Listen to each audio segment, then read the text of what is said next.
नमस्कार, मैं हूं मंद्रुप कुमार। आप जुड़ चुके हैं पब्लिक खबर टुडे नेटवर्क के साथ। आदमपुर में उपचुनाव होने जा रहा है और उसकी सरगर्मियां बड़ी तेज हो चली है।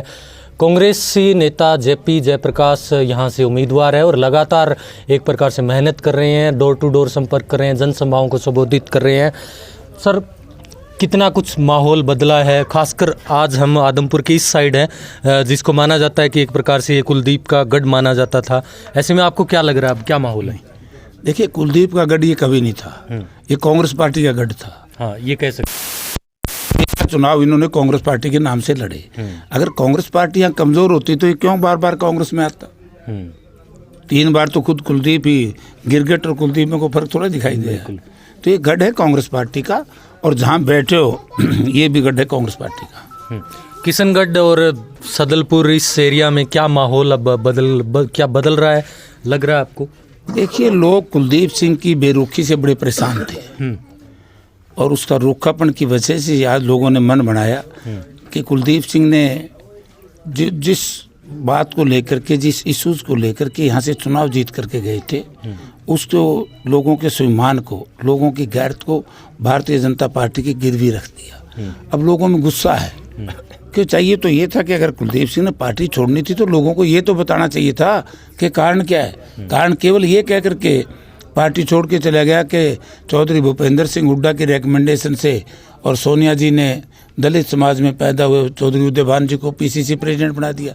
आप ये देखिए, कौन किसके घर में पैदा होता है, कौन किस जाति में पैदा होता है, ये तो भगवान के अधिकार क्षेत्र की बात है। क्या गरीब घर में पैदा होकर के राजनीति करना या नेता बनना को पाप है क्या? अगर कोई बड़े घर में पैदा होकर के नालायक और नकम्मा हो, उसको ढूंढना जनता की ठेकेदारी है क्या?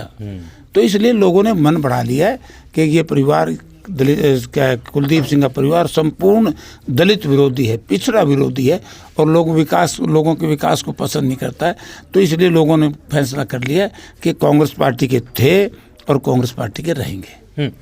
1,60,70,000 वोटों की विधानसभा क्षेत्र है। कहाँ आते हैं आप इतने दिनों में? कितना आपने गेन किया? आपको क्या लगता है कहाँ तक पहुँचे आप?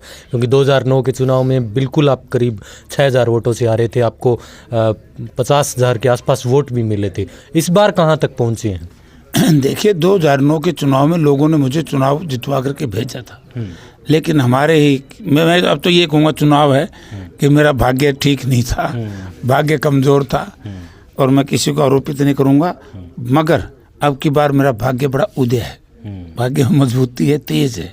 उदयभान आए हैं तब उदय हुआ है। उदयभान से भी उदय है क्योंकि दलित समाज हमसे जुड़ा है। जिस दिन से उदयभान और चौधरी भूपेंद्र सिंह हुड्डा की जोड़ी बनी है, उसी दिन से कांग्रेस चाहे तो फर्श पे थी, अब देखो कहाँ पहुँच गई, अर्श पे। 170 में से कितना वोट मानते हैं? वोट ही हमारा आएगा, उनको पूछो ना कितना बार वोट, तो वोट ही नहीं मिलेगा, वोट देगा कौन? अच्छा, एक काम करो, आप यहाँ से 40,000 बिश्नोई वोट मानते हैं, वो तो अपना बड़ा वोट बैंक मान रहे हैं। एक वो बिश्नोई बोल रहा है 28,000, और बिश्नोइयों का बड़ा प्रतिष्ठित परिवार है इनका। 28,000 वोट, लेकिन वो बिश्नोइयों का ठेकेदार थोड़ा ही है, बिश्नोई मेरे साथी हैं। और जो बात थी बिश्नोई की, जहाँ तक आप बात करते हो, बिश्नोई एक समाज है, बिल्कुल जाति नहीं है। और एक जांबा जी को कि उनके जो आदर्श थे, उनकी जो सोच थी, उनकी विचारधारा थी, वे पर्यावरण को बचाओ, पर्यावरण प्रेमी बनो, जीव जंतु को बचाओ, हैं, अच्छे आदमी बनो, अच्छा चरित्र हो, शराब से, नशे से, सारी वासनाओं से मुक्ति रहे, यही चीज़ ना। ये तो जयप्रकाश में है। मैं ना दारू पीता हूँ, ना बीड़ी पीता हूँ, ना मांस मट्टी खाता हूँ। उनसे पूछो जा करके, वो तो अमेरिका में रहते, अमेरिका में देखो क्या खाया जाता है। मैं तो असली कहता हूँ कि जांबा जी के नियमों पे तो चल ही नहीं रहे लोग, उन पर तो केवल जयप्रकाश चल रहा है ना। तो कौन सी पार्टी वाला अंतर सकता, तो उसमें तो केवल जेपी है। इसलिए बिश्नोई समाज के लोग भी जयप्रकाश को वोट देंगे।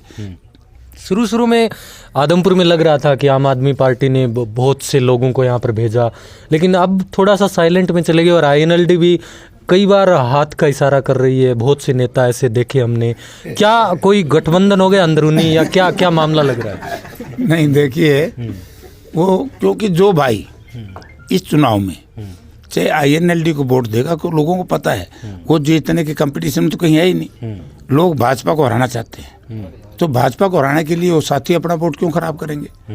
और वैसे भी ये सीट जब भी यहाँ से जीत हुई है कांग्रेस की, तो उसमें उन लोगों का विशेष हाथ है जिन्होंने अब इनको यहाँ से उम्मीदवारी में उतारा है।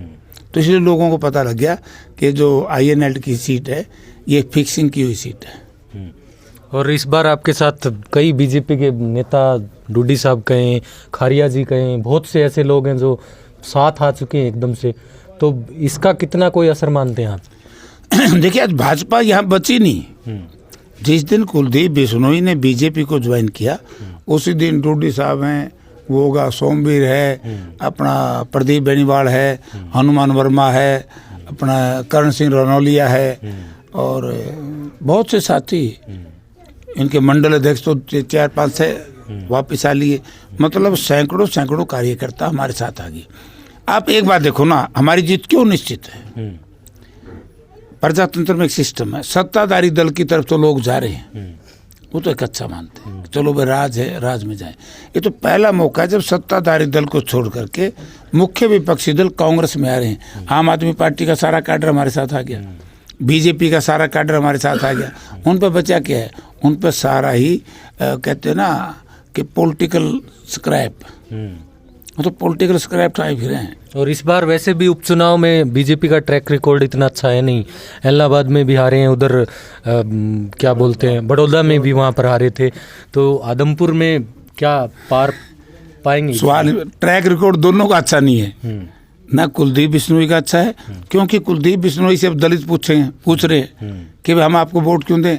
आपने तो हमारे दलित समाज में पैदा हुए उदयभान को के खिलाफ अपशब्दों का इस्तेमाल किया था, और उनको ये भी पता है सरावा में क्या मजाक किया गया था उदयभान जी के साथ। इसे बता मजाक कोई हो सकता है क्या? कौन दलित वोट देगा इनको? कौन पिछड़ी श्रेणी का आदमी वोट देगा?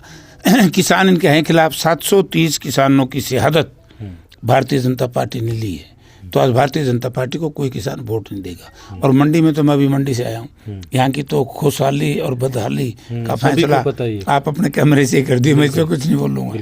और जेजेपी ने हालांकि इस चुनाव से थोड़ी दूरी बनाए रखी, अब हालांकि कह रहे हैं कि डिप्टी सीएम रैली करेंगे बालसमंद में 1 तारीख को। क्या जजपा भी अदरजोल में कि क्या करें, किसका समर्थन करें? वो हालांकि वो वर्किंग कमेटी बना रहे हैं, लेकिन दिख नहीं रही है जेजेपी अभी इस चुनाव में। वो तो उन्हीं से पूछो, तो मैं तो क्या कह सकता हूँ। नहीं, कोई अंदर खाते कोई बातचीत होगी? अंदर खाते बात होती है कि पॉलिटिक्स में सब ओपन होता है। पॉलिटिक्स में सब कुछ अंदर खाते ही होता है।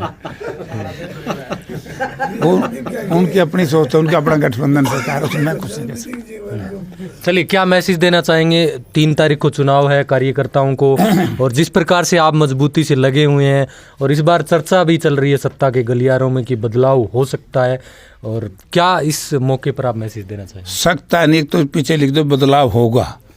1 नंबर 2, मैं आदमपुर की जनता से यही कहना चाहता हूँ, जो कुलदीप बिश्नोई ने पिछले 8 साल से एक भ्रम पैदा किया था कि विपक्ष का एमएलए विकास के कार्य नहीं करा सकता, उसने जनता को गुमराह किया है।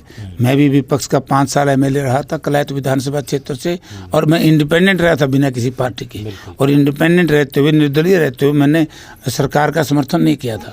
उसके बावजूद हमने कलैत में 2 कॉलेज बनाए, गवर्नमेंट कॉलेज, और कलैत में हमने सीवरेज और वाटर वर्क्स बनाए, कितनी सड़कें बनाई।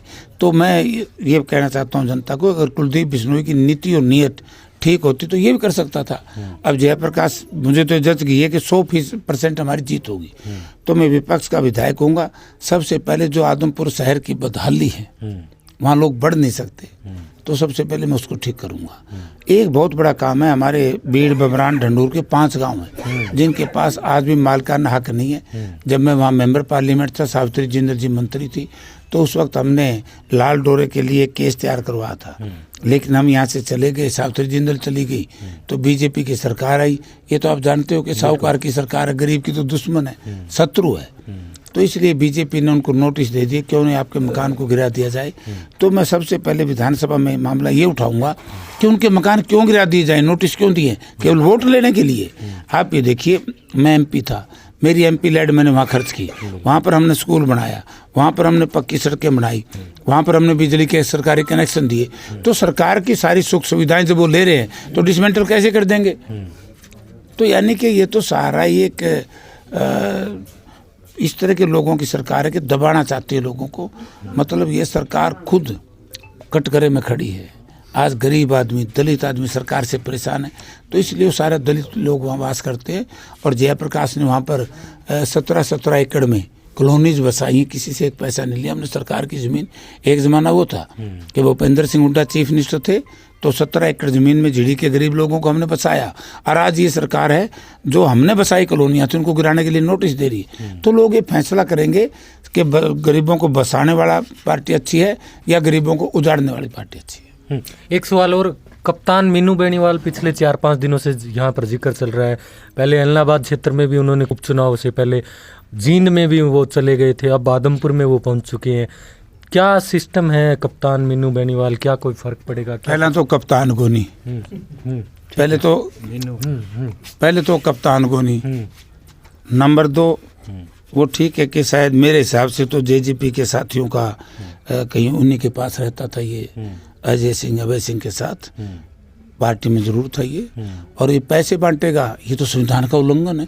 इसका मतलब ये है कि बीजेपी वाले तो खूब माल लुट्टा है। घोषणाएं तो हो रही है, ये माल लुट्टे है ना, फिर माल लुट्टे है तो भुगतना पड़ेगा। मीनू हो चाहे जेपी हो, जो भी संवैधानिक संस्थाओं का दुरुपयोग करेगा, जो भी कानून की दृष्टि से बाहर काम करेगा, चाहे हम और चाहे वो, उनको उस बात की सजा तो कानून जरूर देगा। और इससे कोई फर्क नहीं पड़ता, इससे कोई फर्क नहीं पड़ता। बड़ौदा में गया था तो क्या ले लिया, वो इलाहाबाद में क्या ले लिया, जीत की क्या बीजेपी जीती। बल्कि जैसे जैसे ये प्रचार होगा कि बे मीनू बेनीवाल आ गया, फलाना आ गया, फलाना आ गया, ये पैसे बांट रहे हैं, जो आरोप मैं लगा रहा हूँ कि भारतीय जनता पार्टी कंप्लीट भ्रष्टाचार में डूबी हुई है, ये भ्रष्टाचारियों की पार्टी है, ये मैंने और मौका मिल गया। चलिए, बहुत बहुत शुभकामनाएं। Thank you. जेपी जयप्रकाश से चर्चा कर रहे थे। आदमपुर का उपचुनाव 3 तारीख को है। लगातार सरगर्मियां तेज है और हर कोई ना सिर्फ डोर टू डोर संपर्क कर रहा है बल्कि जनसभाओं को संबोधित करें। देखने वाली बात यह कि जो भीड़ उमड़ रही है रैलियों में और जो डोर टू डोर संपर्क में, ईवीएम में किसका भाग्य लिख पाती है। और इस बार जेपी को विश्वास है कि वो 2009 का जो इतिहास है उसका बदला लेंगे एक प्रकार से। और जनता का मूड भी लग रहा है बदला, लेकिन साइलेंट जनता मानी जाती है आदमपुर की, इस एरिया की। देखने वाली बात यह कि क्या ये साइलेंट जनता कोई बड़ा फैसला सुना पाएगी। अगर आप ये वीडियो हमारा यूट्यूब पर देख रहे हैं, हमारे चैनल को लाइक करें, सब्सक्राइब करें, फेसबुक और ट्विटर पर भी हमें फॉलो करना ना भूलें। धन्यवाद।